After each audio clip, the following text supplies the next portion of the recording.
Hi guys, welcome back to my channel. In today's tutorial, I'm going to show you step by step how to automatically free up your space in Windows 11. It's gonna be very easy and simple tutorial. So first, in your desktop, you can go to your settings. We're gonna use search box here, settings. And then in the settings, you will see system in the left side menu here. You can click on it. And then if you scroll down, you will find storage. You can click on it. And then in the storage page, as you can see, there is a feature called storage sense. So we have to activate this. You can turn it on. After you turn it on, you can just click on it. And as you can see, you can choose to keep Windows running smoothly by automatically cleaning and cleaning up temporary system and app files.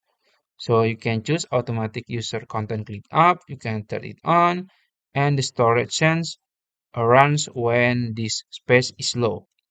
And then also you can choose to configure cleanup schedule. So maybe you want to run storage sense every week, every day, or every month.